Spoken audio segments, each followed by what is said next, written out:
Yeah, I'll react to that, sure. All right. Hey guys, I didn't make any videos yesterday, but I did pass a few big milestones that I'm very thankful for. I got over 10,000 subscribers on the YouTube channel, which is crazy. Thank you guys so much. We got over 200 people on the Discord, and I'm over 1,000 subscribers on my other channel, Mr. McJibbin. Thank you guys so much. I don't know what to say, honestly. Let's keep going. Let's go for 15, 20,000, I guess would be my next goal. Yeah, just thank you guys. All right, let's keep going. If you are new to the channel, hello, my name is Connor. I like to learn about history through YouTube recommendations. The original link to the video, top of the description below. Right below that, link to the Discord. Just click on it. It'll send you right over there. Love to have you. Just makes it easier for me to interact with you. You get to participate in polls and stuff to decide what I watch next, what I learn about next. So yeah, pull up a chair. More the merrier. Belisarius. The name sounds familiar, but I maybe not. I don't know anything about this at all, but it is from Epic History TV. Personally, my favorite channel. There are, History March, Kings and Generals. They get close, but I don't know what it is. I like this slightly more. I don't know why. But let's get into it. Go. First video of the day. Sorry if I'm a bit slow. I got my coffee.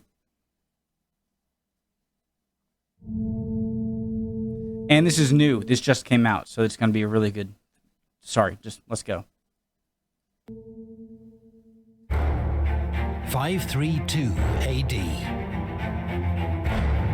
Constantinople, the greatest city in the world, is in flames.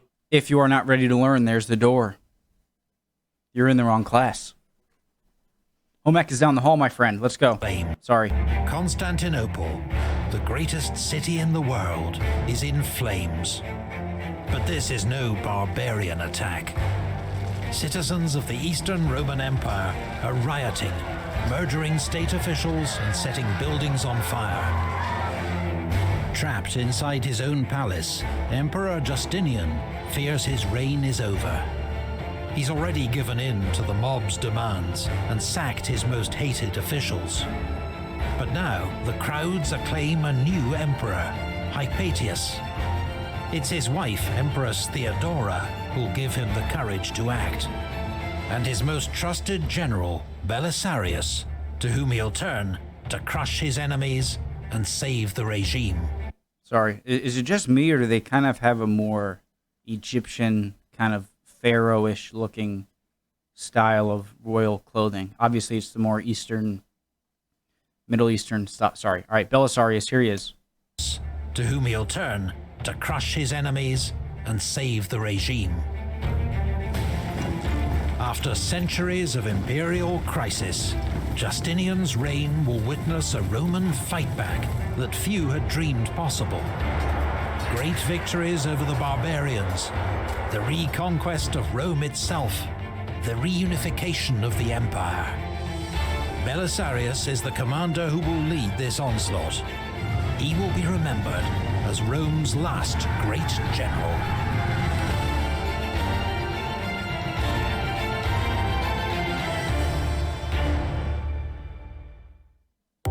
Math and science are not subjects we talk about enough on Epic History TV, unless we're calculating casualties or describing the first mission to the moon.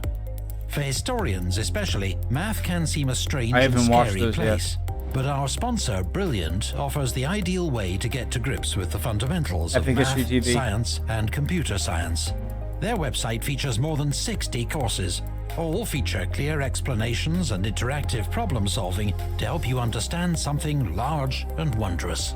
Take this lesson from Brilliant's Geometry Fundamentals course, for example. Many people know that the area of a circle is pi r squared, but do you know why?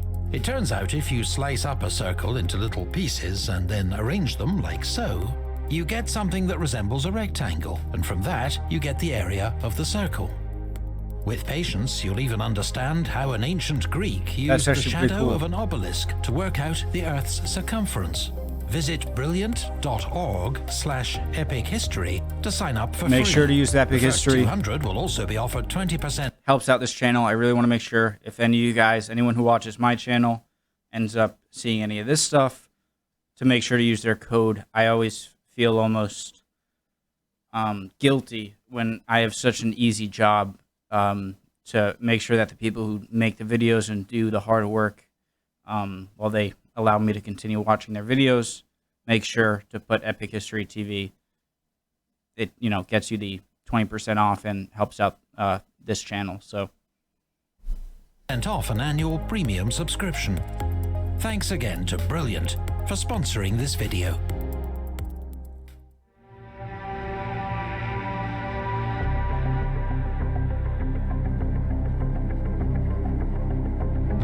(527 AD). It's more than 50 years since the fall of the Western Roman Empire. Rome itself, the Eternal City, is now part of an Ostrogothic kingdom of Italy. But though Rome may have fallen, the empire endures. The Eastern Roman Empire remains a force to be reckoned with. An estimated 30 million people live under the rule of the emperor in Constantinople. His authority stretches from the ravaged Balkans to the imperial breadbasket, Egypt, the Arabian desert to the mountains of Armenia. This Christian empire remains unrivaled in administrative sophistication, economic power, and military might. But the new emperor, Justinian, faces formidable challenges. In 527, he succeeds Justin, his uncle and adopted father, becoming the first son to succeed his father as emperor in more than a century. Justinian is from a tough peasant background in Thrace, what's now Serbia. He's highly educated, restless and driven, and sets himself two ambitious goals. First, to restore harmony in the Christian Church by ending the schism between Chalcedonian or Orthodox Christians and Miaphysites, who argue over Christ's human and divine nature. just want to get something quick in. So Muhammad isn't born until, I'm not sure if he's even born yet. So Islam isn't a thing, I don't believe, in the Middle East right now. But there must be some sort of religion right outside the borders of the Byzantine Empire, Eastern Roman Empire, that is a threat. So I got to research that a bit, or if any of you guys know what this main sort of religion to the east of the empire is. Miaphysites, who argue over Christ's human or Orthodox Christians, and Miaphysites, who argue over Christ's human and divine nature. Well, I can't miss this. Schism. First, to restore harmony in the Christian Church by ending the schism between Chalcedonian or Orthodox Christians and Miaphysites, who argue over Christ's human and divine nature. Second, to reform and rationalize Roman law, the divinely sanctioned institution that distinguishes the Roman world from the barbarian. The imperial majesty should not only be adorned with arms, but also be armed with laws, so that there may be good government in times both of war and peace, he later declares. But as for any Roman emperor, the ultimate test of his legitimacy will come in war. For now, Justinian has good relations with the Vandals in North Africa and the Ostrogoths in Italy. The Balkan frontier requires constant vigilance. The successors to Attila's Hun Empire are never quiet for long. But it's in the east that Justinian faces his most immediate challenge: the Persian Sassanid Empire, a rival superpower of the Middle East. This frontier has been a battleground for centuries and witnessed its share of Roman defeats, including one emperor captured, another killed. For most of the last century, the shared menace of the Huns led to a wary coexistence. But it could not last. In 525, the Christian king of Iberia in the Caucasus appealed to the Romans for aid when the Persian king Kavad tried to impose Zoroastrian rituals on his country. The Romans send military aid, and the Does that answer my question? Zoroastrianism with both sides send military aid, and the conflict escalates with both sides launching cross-border raids. When the Romans begin building a new fort at Minduos, the Persians attack, rout the Roman troops, and destroy the building works. One of the Roman generals to escape this debacle is Flavius Belisarius. Clearly he is not blamed, because the next year Justinian makes him commander of all Roman troops in the east, though he's barely 30 years old. Belisarius and the emperor are old comrades, and come from the same humble background in Thrace. He had served in Justinian's own regiment when he was still heir to the throne. His wife Antonina is the best friend of Empress Theodora, and like her, from a dubious background in the acting profession. With both Roman and Persian empires mobilizing for war, the next year, 530, will see Belisarius' first major test as a commander. The troops that Belisarius commands are far removed from the famous legions with which Rome conquered its empire centuries ago. Hard lessons learned from fighting Huns and Persians have helped to forge a new Roman army. For centuries, cavalry was the neglected arm of the Roman military, a role usually outsourced to foreign auxiliaries. Now, heavy armoured cavalry known as clibanarii and cataphracti, armed with lance and sword, form the army's elite shock units. Some armoured cavalry, as well as cursores, light cavalry, also carry bows. The Romans, in imitation of the Huns and Persians, are now horse archers themselves. The best units are the bucellarii, the biscuit eaters, named after the army ration. These hand-picked soldiers form... I wonder where the very first documented historical, somewhat legitimate use of horses in terms of mounts and combat. I'm assuming it was Central Asia, but I'm not. Themselves. The best units are the bucellarii, the biscuit eaters, named after the army ration. These hand-picked soldiers form a general's personal regiment. Long service, good pay and equipment, plus a personal oath of loyalty make them his most reliable troops. Roman archers are now armed with the more powerful composite reflex bows of the Huns. And while infantry still made up around 2/3 of a Roman army, its role is more defensive, forming a secure base from which the cavalry could launch its attacks. The standard infantry unit is also smaller, called a numerus in Latin, arithmos in Greek, about regimental size, from 1,000 to 1,500 men. They're more mixed, with armoured veterans to form a fulcrum or shield wall, and more missile troops behind them to unleash a barrage of arrows, javelins and darts.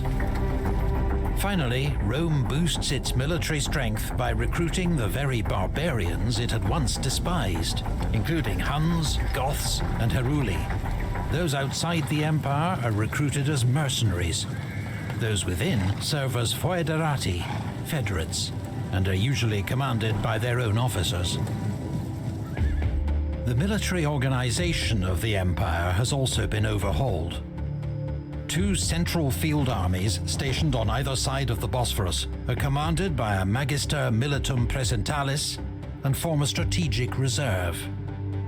Field armies based in Thrace, Illyria, Armenia and the East are each commanded by a magister militum and form regional rapid reaction forces. The frontiers are held by the limitani. These are the lowest paid and least well-equipped troops, only expected to hold their fortified outposts until reinforcements arrive.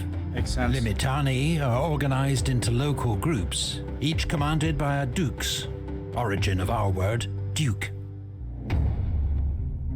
Yet the thought has many times occurred to me, how many and how great are the benefits which accrue to states through history, which transmits to future generations the memory of those who have gone before, and how great are the benefits which accrue to states through history, which transmits to future generations the memory of those who have gone before, and resists the steady effort of time to bury events in oblivion.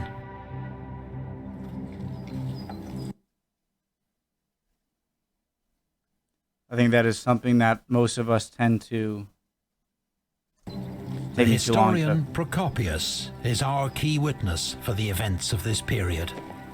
Sorry, I tend to forget about I learned that a lot in the CGP Grey, just for happenstance on the. I don't want to go into it, just about how people before us did things and sometimes failed, and us learning from them. I don't want to go on for too long. The historian Procopius is our key witness for the events of this period. He was born around 500 in the city of Caesarea in Palestine and received a first-class education. In 527, he was appointed assessor or legal advisor to Belisarius. He effectively became the general's secretary and, on occasion, aide-de-camp. Working from notes and writing in Greek, he would publish his great work History of the Wars in 551. Procopius's account is highly favorable to Belisarius, but there will be a sting in the tale, a scandalous secret history which will emerge later in the tale. Cryptic.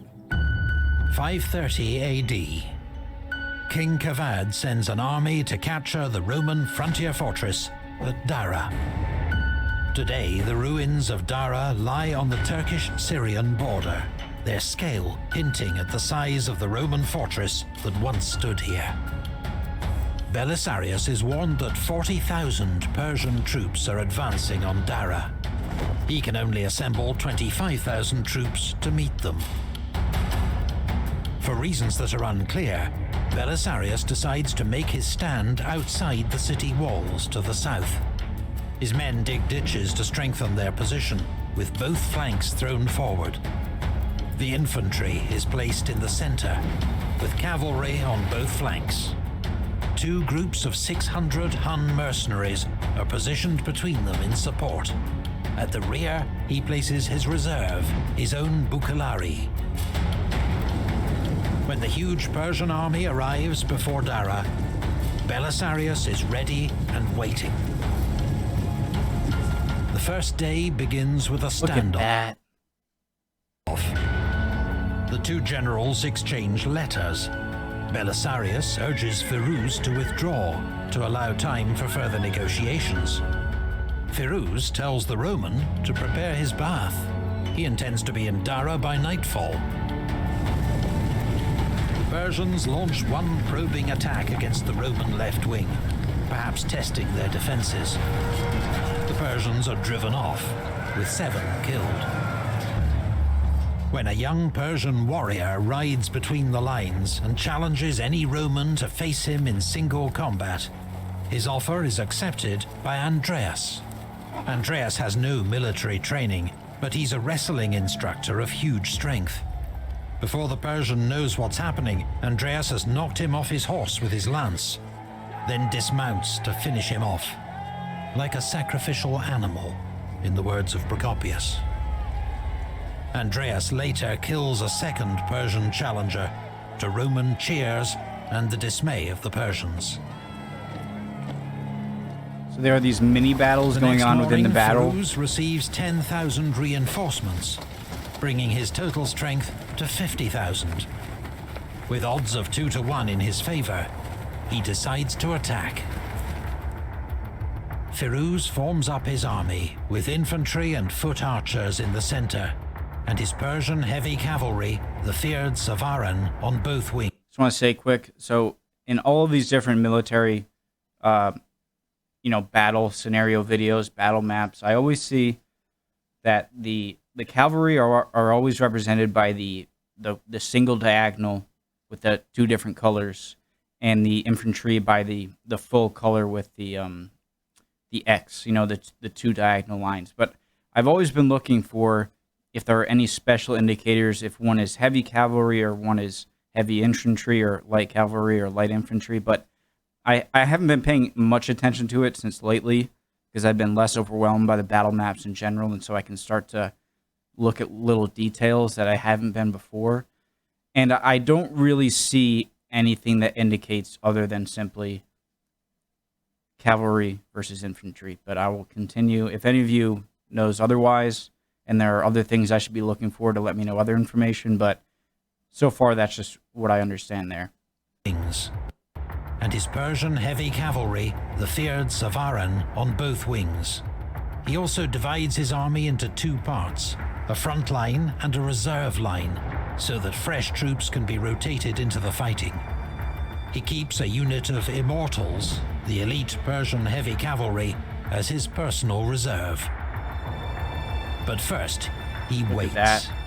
He knows the Romans usually eat in the morning and are growing hungry, while his own troops are accustomed to eating later in the day. Finally, at noon, he gives the order. The Persian army advances to within bowshot, and both armies unleash a storm of arrows. Persia is famed for the skill of its archers, but today, the wind favors the Romans. When the archers run out of arrows, the Persian cavalry begins its advance. This is the moment Belisarius has prepared for. The Savaran crash into his left wing, driving the Roman horsemen back. But the Persians haven't spotted 300 Heruli horsemen hidden behind a slope on the Roman left, waiting for this moment. They rush out from cover and attack the Persian cavalry from behind. Then 600 Huns fall on their flank. Under this onslaught, the Persian cavalry turns and flees, with heavy losses. Firuz switches to the other flank, attacking with his heavy cavalry, supported by the elite immortals. The Roman cavalry breaks under the pressure, streaming back to the walls of Dara. But Belisarius has seen the threat. He recalls the Huns that are pursuing the Persian right wing and launches both Hun groups, as well as his own Bukellari, against the flank and rear of the Persian attack. It's the decisive moment of the battle. The Persian left wing suddenly finds itself under attack from three sides. Those that can't escape are cut down. Sunikas, one of the Hun captains, kills a Persian standard-bearer. Then General Barsham himself, who commands the Persian left wing. I gotta learn more about the Huns. Units of the Persian army in flight, the infantry offers little resistance. Most are peasant conscripts, no match for Roman cavalry. Soon the entire Persian army is en route. Belisarius, content with his victory and unwilling to risk any last-minute reverse, halts the pursuit. Procopius tells us 8,000 Persians lay dead on the battlefield, a number that could be accurate.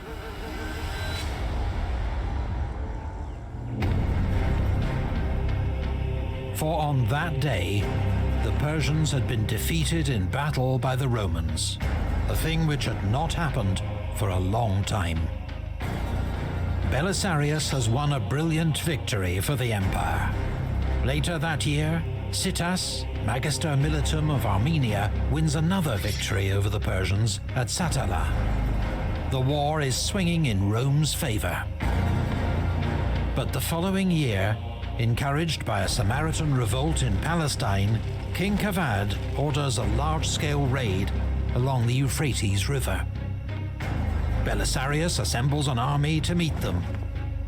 But having ravaged Roman territory, the Persians are content to withdraw with their loot. Belisarius shadows them. His subordinates urge him to destroy the enemy before they escape. So, against his better judgment, he attacks the Persians on Easter Sunday at Callinicum. The battle is a disaster. Rome's Arab allies, the Hassanids, hold the right flank. But Procopius accuses them of fleeing at the first sign of danger. Persian cavalry rolls up the entire Roman line.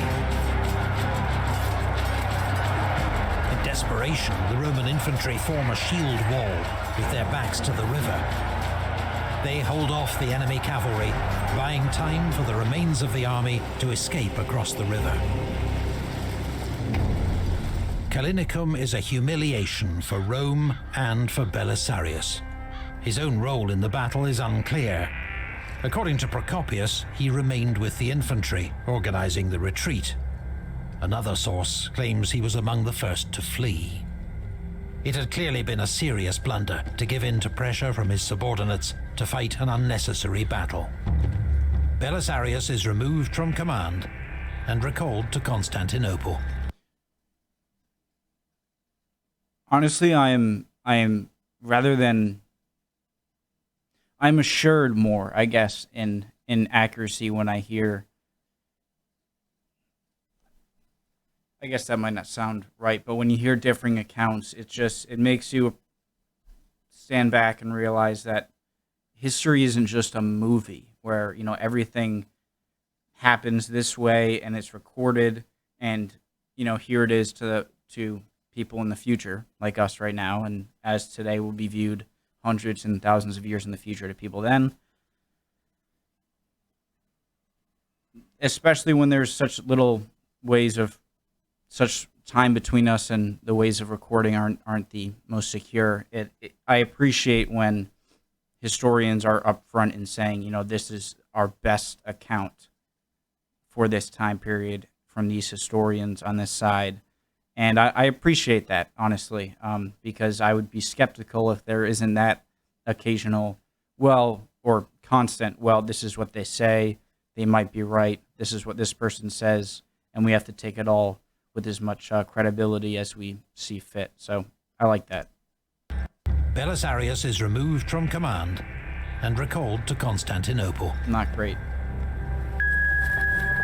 Justinian is forced to pay a subsidy and make a compromise peace with Persia. Not with King Kavad, who dies that year, but with his 20-year-old son, Khosrow. Khosrow will prove to be the greatest of all Sasanian kings, hailed as Anushirvan, the immortal soul, and will prove a dangerous rival to the Romans. When major rioting breaks out in Constantinople the next year, Belisarius is in the capital, eager to restore his tarnished reputation. The riots have been instigated by the factions of the Hippodrome, the Greens and Blues. These are more than chariot racing fans.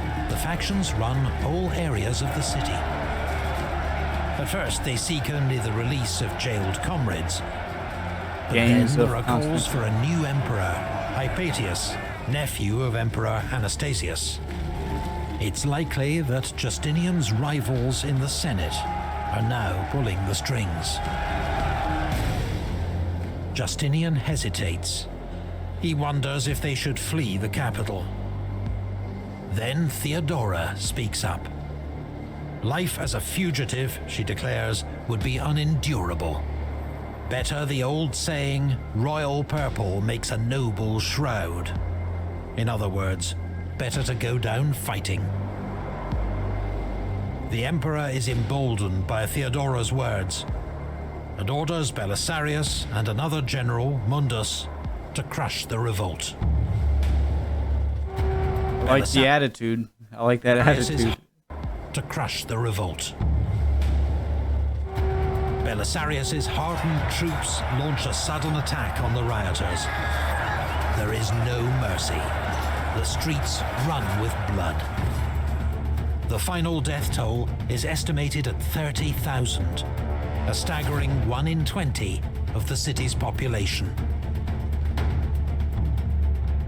The next day, Justinian orders the execution of Hypatius. That number just hit me. 1 in 20? 1 in 20 of the city's population. What? The next day, Justinian orders the execution of Hypatius and his brother, probably innocent pawns in somebody else's plot. Their bodies are tossed into the sea. Sorry, just why does his picture keep reminding me of Magnus Carlsen, the chess player? I don't know why. In somebody else's plot. Their bodies are tossed into the sea. Thanks to Theodora and Belisarius, Justinian's throne is safe, for now. A Roman emperor relied on one quality more than any other from his generals: loyalty. Belisarius has proved his beyond doubt. Now, Justinian needs to shore up support for his regime, assert his legitimacy and God's favor with a military victory. He has his costly peace with the Sassanid Empire, so he will turn west. A war to reclaim Rome's lost provinces from the barbarians will be a service to God and Justinian. Such a mission can be entrusted to only one man: Belisarius. Massive thanks to Legendarian for providing our Total War gameplay footage. We highly recommend his documentary YouTube channel, and in particular his video on the military reforms of King Khosrow, a character we'll meet again. I'm very curious as to what is going on in the Western, in what is left, in the Ostrogothic ruled, you know what I mean, Italy area, what used to be Western Rome. So I wonder if did they keep a lot of the Roman political structures in place and kind of replace them with Gallic rulers instead? And I'm curious how that happens exactly. And there was something else that I was thinking of that I'm forgetting, and I'm not going to waste your time, will I?